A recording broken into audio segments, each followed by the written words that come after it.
G'day everyone and welcome to another video. Today we're going to tackle the 5 cards you don't want to see when you are coming up against Ninja. But first of all, let's continue this countdown. We got 4 days before Monarch previews start. Pre-release for the first edition starts in 22 days and the official release of first edition comes out in 29 days. And look at that, unlimited release, 64 days. That's 64 days and then we start really cracking open those boxes.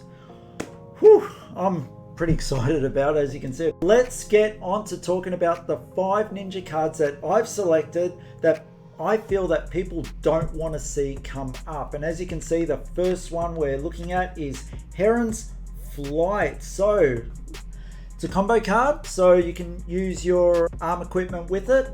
Also, if Crane Dance was the last attack this combo chain, Heron's Flight gains +2, so it becomes a 5 attack, and you choose attack action or non-attack action. Heron's Flight can only be defended by cards of that chosen type. So this gives so much power to the Ninja player if they're able to get to this stage in the combo chain and play this. They can effectively set up their next turn. They can say, I only want you to attack with attack action cards, thereby getting them out of your hand. What a great card, something great that came out of Crucible. It is sitting at the Majestic slot. So yeah, overall I think it's a good card. I haven't used it too much myself, but when I have used it, it has been pretty effective. And yeah, just seeing the opponent's face shaking their head from it. Great card. Ancestral Empowerment. Now, sometimes you brick with this card because all you've got is Kadashis or Scar for a Scar, or yeah, some other cards that are not Ninja attack action cards. But when you have this in your hand, even if you are not getting over the opponent, you want to use it most effectively to get over a certain score of the opponent. But even when you don't, the ability to draw a card in the reaction step is great. Yeah, you most likely the card that you're playing this on already has Go Again and you're picking up the next card to potentially get Go Again. If you're able to hit with your Ninja attack and it's the first time that you've hit with it and you've pulled up a card, you might pull up that 0. If you're playing Katsu, you get to discard and get the next part of the combo chain. This is a great card. Also another Majestic, let me see, yep, Majestic slot. So yeah, fantastic card in and of itself.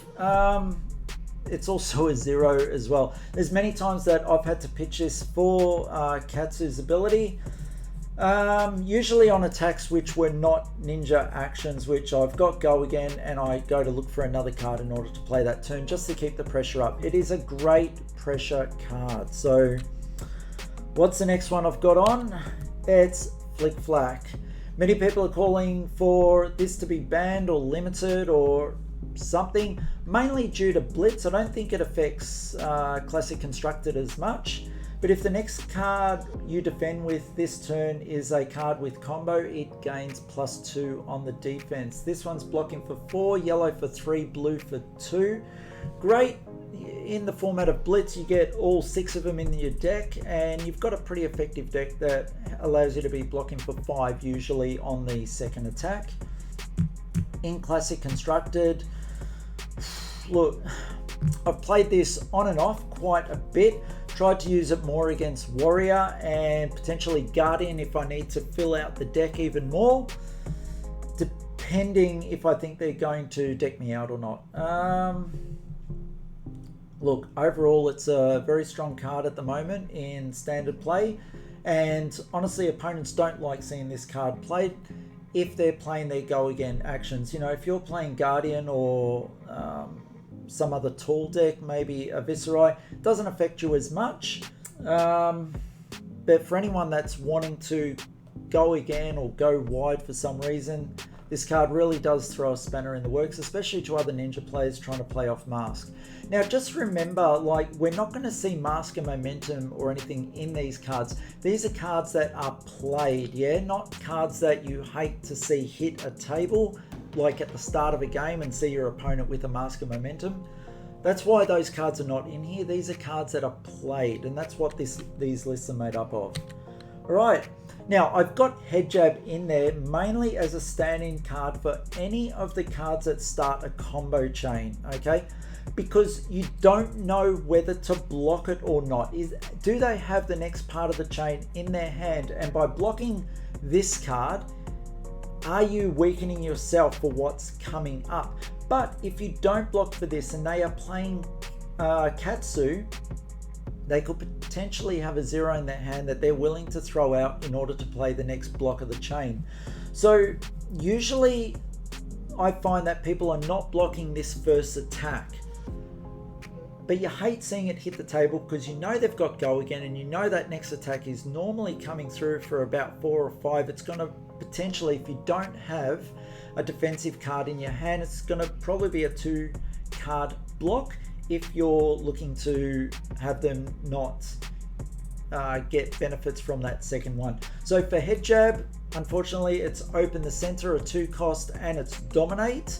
So yeah, at 2 minds on whether to block the Head Jab or not, for them to go looking for that card, depending on what energy is used, how many cards in hand. We've also got the Surging Strike is played. Potentially don't want to defend against that, waiting for that Whelming Gust Wave because they do draw a card off that.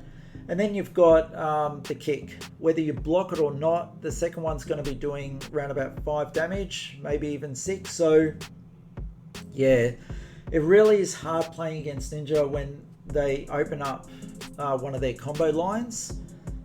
Yeah, and seeing what you do with that. Sometimes you just got to go with the fact that they might not have the card in hand and just go block that first attack. But each player is different, each combo is different, so yeah. Last card on the rack, we've just talked about it, Whelming Gust Wave. I've got the red one here. But if Surging Strike was the last attack this combo chain, Whelming Gust Wave gains +1 go again, and if it hits, draw a card. So if you've just seen a sword attack, then you've seen a Surging Strike, and then a Whelming Gust Wave hits the table, you don't want it to hit. Most times they're playing Mask of Momentum, so it's a 3rd attack. If this one hits in a row, or if they've built up the chain to hit in a row, that could potentially be 2 cards drawn if they hit with this card. Now, if they do play our good old Ancestral Empowerment, that's potentially a 3-card turn. If they've played Plunder Run, could you imagine if like something like Whelming Gust Wave hits 3rd in the chain of not blocked attacks?